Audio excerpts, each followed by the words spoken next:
Hi guys, कैसे हो सब लोग। ओके, तो welcome to the third lecture of electrostatics. आज हम लोग चर्चा करने वाले हैं इक्विलिब्रियम प्रॉब्लम्स की। तो हेडिंग डालो, इक्विलिब्रियम प्रॉब्लम्स। ये रेड पेन कहां से हो गया, रुको। Equilibrium problems.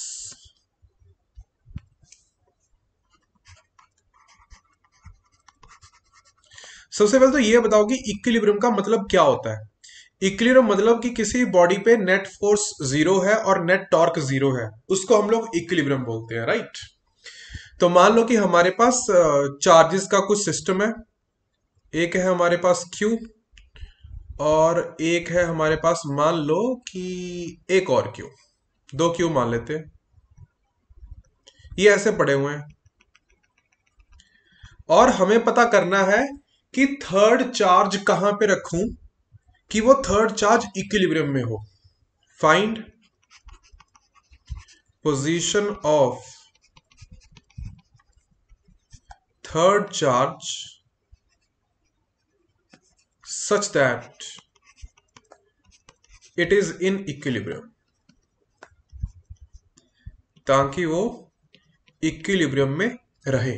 ठीक है, ध्यान सुनना। थर्ड चार्ज कोई भी है, मान लो कि वो कैपिटल क्यू है, कुछ भी चार्ज है, हमें नहीं पता वो क्या है। मान लो कैपिटल क्यू है, उसके ऊपर दो चार्ज फोर्स लगा रहे होंगे, इधर वाला स्मॉल क्यू और इधर वाला स्मॉल क्यू। जब तक वो दोनों फोर्स एक दूसरे के अपोजिट नहीं हो जाते, तब तक नेट फोर्स जीरो नहीं हो सकता। हाँ ना बोलो। अब दोनों फोर्स एक दूसरे के अपोजिट हो, यानी कि 180 डिग्री पर लग रहे हो, उसके लिए ये बहुत ज्यादा जरूरी है कि वो थर्ड पार्टिकल इसी लाइन पर हो। क्योंकि मान लो कि थर्ड पार्टिकल यहां पे हुआ, तो लेफ्ट वाला तो ऐसे फोर्स लगा देगा, राइट वाला फोर्स ऐसे लगा देगा। ये दोनों फोर्सेस आपस में अपोजिट है ही नहीं, तो ये कभी नेट फोर्स जीरो आ ही नहीं सकती। तो पहली रिक्वायरमेंट तो ये हो गई कि जो थर्ड चार्ज होगा वो line connecting the two charges पे होना चाहिए। क्या ये बात समझ में आई। अब line connecting the two charges, हमारे पास कितने ऑप्शंस हैं। एक ऑप्शन है कि हम लोग ए पॉइंट पे रख लें, एक ऑप्शन है दोनों के बीच में रख लें, एक ऑप्शन है राइट साइड में रख लें। ये तीन पोजीशन पॉसिबल हैं जहां पर हम लोग थर्ड चार्ज रख सकते हैं। हाँ ना बोलो। ओके, अब ए पॉइंट पर अगर मैं कैपिटल क्यू रख लू मान लो, तो ये वाला फोर्स किधर लगाएगा, लेफ्ट की तरफ लगाएगा। ये वाला फोर्स किधर लगाएगा, ये भी लेफ्ट की तरफ लगाएगा। दोनों चार्जेस इस कैपिटल क्यू को रिपेल करने की कोशिश करेंगे, तो इसके कारण ए पॉइंट पर नेट फोर्स जीरो नहीं आ सकती। क्या ये समझ में आया। सिमिलरली सी पॉइंट की बातचीत करूं तो सी पॉइंट पर अगर मैं कैपिटल क्यू रख लूं, तो दोनों के दोनों चार्ज इस पे राइट साइड फोर्स लगाएंगे, तो यहां पर भी इक्विलिब्रियम नहीं आ सकता। बी पॉइंट पर आ सकता है इक्विलिब्रियम। कैसे, ध्यान देना। तो मान लेते हैं सबसे पहले कि क्यू और क्यू के बीच की दूरी है एल। ऑलराइट, इस क्यू ने बी पे फोर्स लगाया राइट में, और इस क्यू ने बी पे फोर्स लगाया लेफ्ट में। अब पॉसिबिलिटी है कि ये दोनों फोर्सेस इक्वल मैग्नीट्यूड के हों और नेट फोर्स जीरो आ जाए। यस और नो। मान लो कि ये दूरी है x, तो ये दूरी हो गई l माइनस एक्स, राइट। तो एक चार्ज ने कैपिटल क्यू पे फोर्स लगाई के Q Q divide by x square, और दूसरे ने लगाई के Q Q divide by L minus x का स्क्वायर। जब ये दोनों फोर्सेस का मैग्नीट्यूड बराबर हो जाएगा, तो नेट फोर्स जीरो हो जाएगी। हाँ ना बोलो। अब यहां से सॉल्व करोगे तो x is equal to L minus x आएगा, x की वैल्यू l बाई टू आएगी। इट मींस कि अगर तुम थर्ड चार्ज इन दोनों चार्जेस के बीच में रख दो, बिल्कुल सेंटर पे, तो उस पे नेट फोर्स जीरो आएगी। क्या ये समझ में आया। पक्का छाप लिया होगा। आगे बढ़ता हूं, एक और एग्जांपल लेता हूं, ध्यान देना। सेम वही तुम्हें पोजीशन बतानी है कि कहां पे थर्ड चार्ज रखा जाए ताकि इक्विलिब्रियम थर्ड चार्ज का अचीव हो जाए। हमारे पास एक चार्ज है Q और एक चार्ज है 4Q। हाँ, अब इसको करो। पॉज करके, है ना। चलिए ध्यान देना, तो वही तीन पोजीशन, एक पोजीशन है ए, एक पोजीशन है बी और एक पोजीशन है सी। ए पॉइंट पर अगर क्यू चार्ज रखोगे तो उस पे स्मॉल क्यू भी लेफ्ट में फोर्स लगाएगा और 4q भी लेफ्ट में फोर्स लगाएगा। दोनों ही चार्जेस इस कैपिटल क्यू को रिपेल करने की कोशिश करेंगे, नेट फोर्स जीरो नहीं आ सकती। सी पॉइंट पर कैपिटल क्यू रखोगे तो क्यू भी राइट में फोर्स लगाएगा, 4q भी राइट में फोर्स लगाएगा, नेट फोर्स जीरो नहीं आ सकती। तो ये दोनों पोजीशंस पॉसिबल है ही नहीं। बीच वाली पोजीशन पे हो सकता है, क्योंकि बीच वाली पोजीशन पर देखोगे तो स्मॉल क्यू की वजह से फोर्स लगेगा राइट की तरफ, यहां पे कैपिटल क्यू पड़ा है मान लो, और 4q की वजह से फोर्स लगेगा लेफ्ट की तरफ, फोर्स ड्यू टू 4q। हाँ ना बोलो। अब ये पॉसिबल है कि ये दोनों फोर्सेस बराबर हो जाएं और नेट फोर्स जीरो हो जाए। तो मान लो कि ये दूरी है x, तो ये दूरी होगी l माइनस एक्स। तो बताओ भाई, कैपिटल क्यू और स्मॉल क्यू के बीच में कितना फोर्स लगा? वो लगा K Q Q by x square, और 4q क्यू के बीच में कितना लगा? K Q 4q divide by L minus x का स्क्वायर। अब इसको सॉल्व कर लो, के क्यू क्यू रूट ले लो, रूट ले लेंगे तो 1/x is equal to 2/l minus x आ जाएगा। इसको थोड़ा सॉल्व करोगे तो x की वैल्यू आ जाएगी l/3। इट मींस कि जो कैपिटल क्यू है उसको स्मॉल क्यू से l/3 पर रखोगे तो नेट फोर्स कैपिटल क्यू पे जीरो लगेगा। क्या ये बात चमकी? हाँ ना बोलो। All right. तुम्हें इससे एक और ऑब्जर्वेशन आ रही होगी कि जब दोनों जो चार्जेस रखे हुए हैं उनका नेचर सेम है, यानी कि दोनों पॉजिटिव है या दोनों नेगेटिव है, तो ए पोजीशन या सी पोजीशन पर नेट फोर्स जीरो नहीं आ सकता, बीच में कहीं आएगा। Is it understandable? लेकिन अगर दोनों के नेचर अपोजिट हो जाए तो क्या होगा? चलो वो समझने की कोशिश करते हैं कि एक पॉजिटिव है एक नेगेटिव है। चलो सेम क्वेश्चन। अभी क्या दिया हुआ है कि मान लो एक Q है और एक -4Q है, इनके बीच की दूरी L है। बताना हमें अभी भी वही है, पोजीशन अरे रुको, position of third charge such that it is in equilibrium।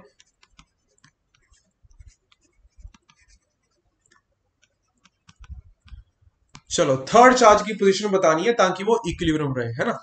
Capital Q मान के शुरू हो जाओ। ऑलराइट, ध्यान देना।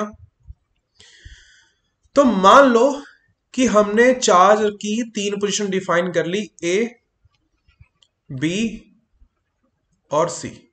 सबसे पहले बी पे ध्यान देना। बी पे अगर तुम कैपिटल क्यू रखोगे तो -4q तो उसको अट्रैक्ट करने की कोशिश करेगा और स्मॉल क्यू उसको रिपेल करने की कोशिश करेगा, इसलिए स्मॉल क्यू भी उस पर राइट में फोर्स लगाएगा। -4q भी उसको राइट में खींचने की कोशिश कर रहा है, तो बीच में तो नेट फोर्स जीरो नहीं आ पा रहा है, तो ये लोकेशन तो इसके लिए है ही नहीं। क्या ये समझ में आया? अभी तुम आ जाओ सी पर। सी पर अगर तुम कैपिटल क्यू रखोगे तो -4q उसको लेफ्ट में खींचने की कोशिश करेगा, लेकिन Q उसको राइट में धकेलने की कोशिश करेगा। यहां पर पॉसिबिलिटी है कि नेट फोर्स जीरो आ जाए। ये फोर्स थी 4q की वजह से और ये थी Q की वजह से। अच्छा देखते हैं कि भाई 4q की फोर्स कितनी लगी और Q की फोर्स कितनी लगी, कोशिश करते हैं देखने की। मान लो कि ये दूरी है x, तो Q की फोर्स कितनी आई?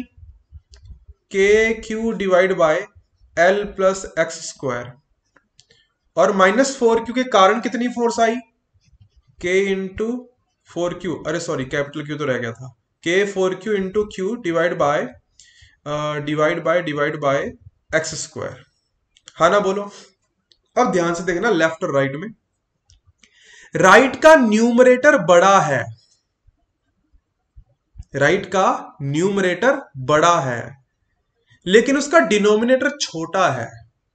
लेफ्ट का डिनोमिनेटर बड़ा है, ध्यान से देखो, l plus x is greater than x. Left side में डिनोमिनेटर बड़ा है, राइट साइड का न्यूमरेटर बड़ा है, तो राइट वाली साइड तो हमेशा ही बड़ी आएगी, ये कभी भी इक्वल नहीं हो सकती, इसलिए यहां पर भी नेट फॉर जीरो आना पॉसिबल नहीं है।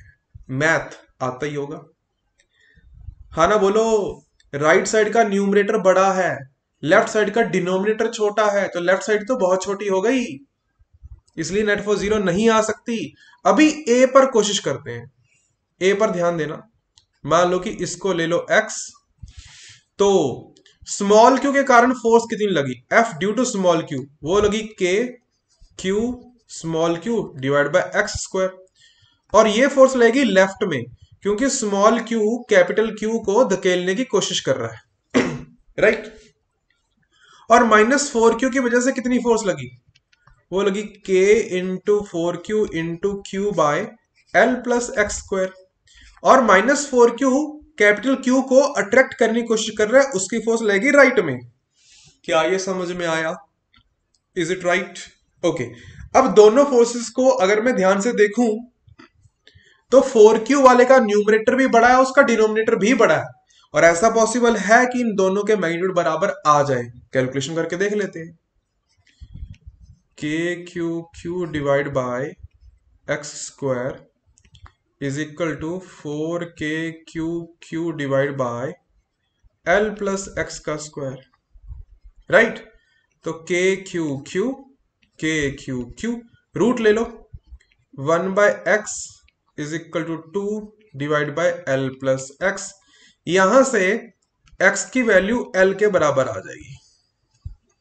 आंसर आ गया, x की वैल्यू l के बराबर आ गई कि तुम स्मॉल q से लेफ्ट में l दूरी पर कैपिटल Q कोई भी चार्ज रख लो, उसके ऊपर नेट फोर्स आएगी 0।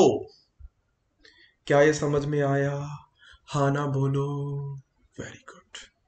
ऐसे तुम बहुत सारे एग्जांपल ले सकते हो, Q9Q ले लो, है ना, 13Q 14Q ले लो, जब बहुत सारे एग्जांपल ले सकते हो, सब में एक्स की वैल्यू अलग आ जाएगी, है ना। ऑब्जर्वेशन क्या है कि अगर चार्ज सेम नेचर के हुए, सेम नेचर, है ना, या तो दोनों नेगेटिव रख लो या दोनों पॉजिटिव रख लो, सेम नेचर के हुए तो equilibrium is present in between. तो इक्विलिब्रियम किधर आएगा? दोनों के बीच में आएगा, ऑलराइट। और वहीं पे अगर ये दोनों चार्ज हुए अपोजिट नेचर के, किसके हुए? अपोजिट नेचर की, मान लो एक नेगेटिव हो और एक पॉजिटिव हो, तो इक्विलिब्रियम कहां आएगा?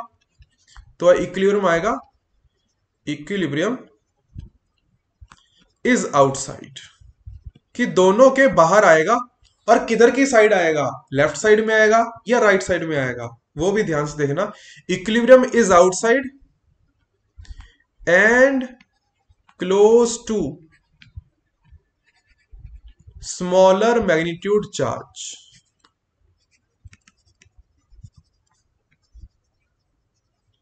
इक्विलिब्रियम बाहर होगा और छोटे मैग्नीट्यूड के चार्ज के पास होगा। जैसे कि मान लो हमारे पास एक Q दे रखा हो और एक -9Q दे रखा हो, अपोजिट नेचर के चार्ज है, इक्विलिब्रियम बाहर आएगा और आएगा किधर?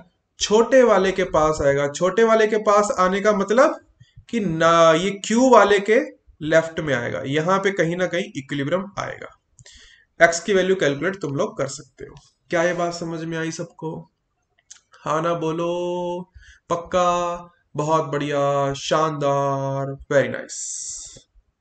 ये थी इक्विलिब्रियम की बातें, ऑलराइट।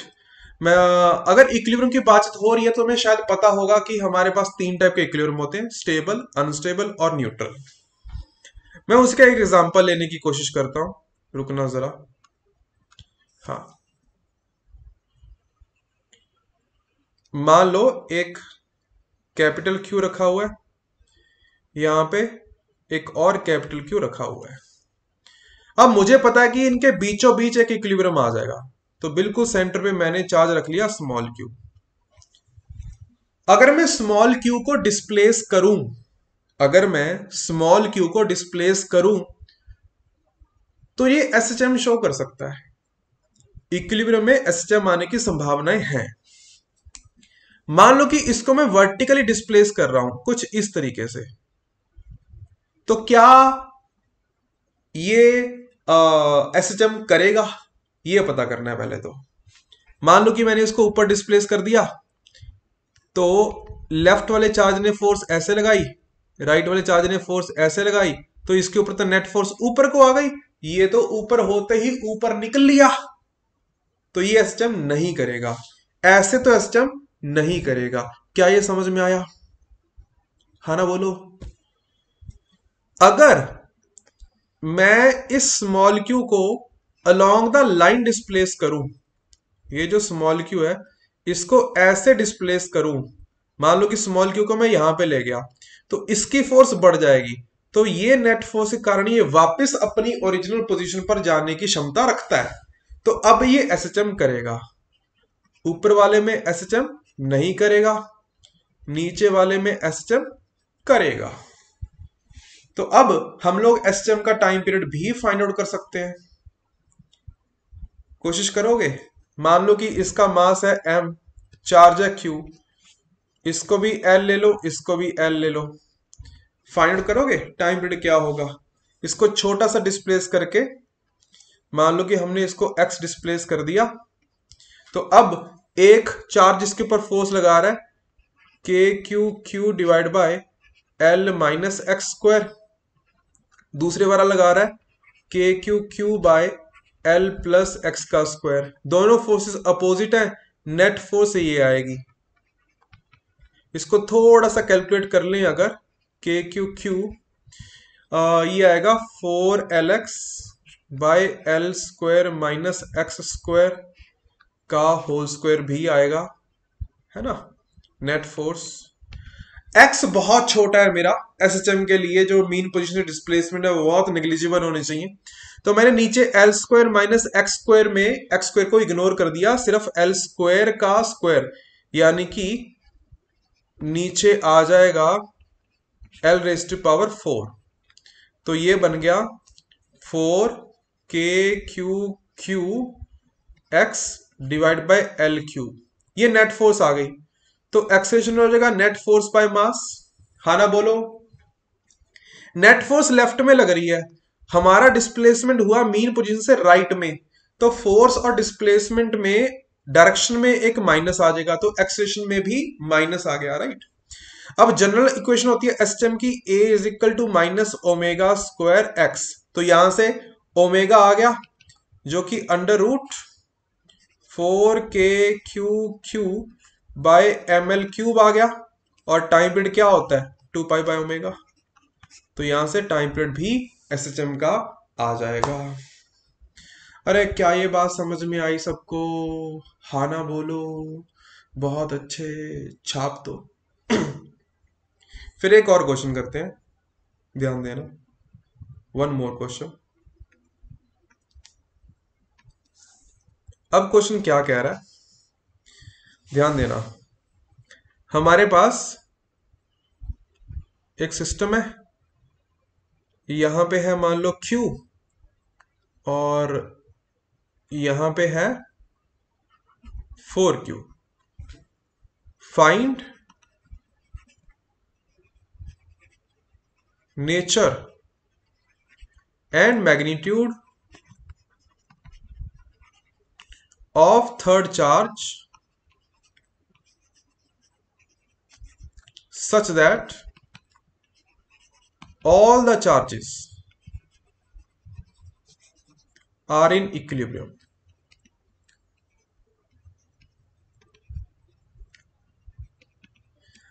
सबके सब इक्विलिब्रियम में होने चाहिए। कौन? सबके सब। देखो पहले तो हमें ये समझ में आता है कि इक्विलिब्रियम ना यहां पे कहीं आएगा इनके बीच में, और वो एक क्वेश्चन में हमने कैलकुलेट भी किया था कि वो इक्विलिब्रियम आता है L/3 पे, यहां पे इक्विलिब्रियम आएगा। ये टोटल दूरी को L मान रहे हैं हम लोग दोनों चार्जेस के बीच की। L/3 पे इक्विलिब्रियम आएगा, राइट। मान लो कि हमारा थर्ड चार्ज है कैपिटल क्यू, हमें कैपिटल क्यू का मैग्नीट्यूड और नेचर की पॉजिटिव है या नेगेटिव है ये बताना है। ध्यान से देखना, कैपिटल क्यू तो इक्विलिब्रियम में आ चुका है, ठीक है, कैपिटल क्यू के लिए इक्विलिब्रियम है। अभी स्मॉल क्यू इक्विलिब्रियम में नहीं है या है ये देखना है। स्मॉल क्यू पे 4Q फोर्स किधर लगाएगा, इधर की तरफ रिपेल करेगा, फोर्स ड्यू टू 4Q। अब कैपिटल क्यू की फोर्स राइट में होनी चाहिए, तभी तो नेट फोर्स 0 बनेगी।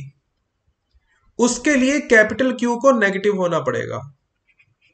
कैपिटल क्यू स्मॉल क्यू पे फोर्स राइट में तभी लगाएगा जब कैपिटल क्यू नेगेटिव हो, हाँ ना बोलो।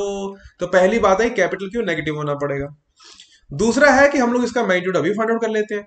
4Q की वजह से Q पे फोर्स कितनी आई, K 4Q Q divide by L square आई, और कैपिटल Q की वजह से कितनी आई, K कैपिटल Q small q divide by L/3 का स्क्वायर। अब यहां से हमारे पास कैपिटल Q का मैग्नीट्यूड आ जाएगा, K Q उड़ गया, और ये बना 4Q by L square is equal to 9Q by L square.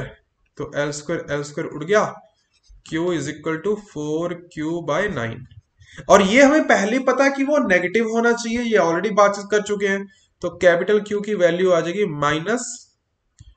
-4Q bye 9। तो ये आंसर है थर्ड चार्ज का, कि सारे के सारे इक्विलिब्रियम में हो, सब के सब।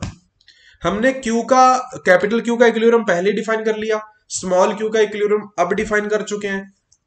अब इस कैपिटल Q की वैल्यू से अगर तुम 4Q का भी इक्विलिब्रियम देखोगे तो वो भी इक्विलिब्रियम में ही आएगा। जब दो बार इक्विलिब्रियम में आ गया, थर्ड वाले इक्विलिब्रियम में अपने आप ही आ जाएगा। क्या ये बात समझ में आई? पक्का?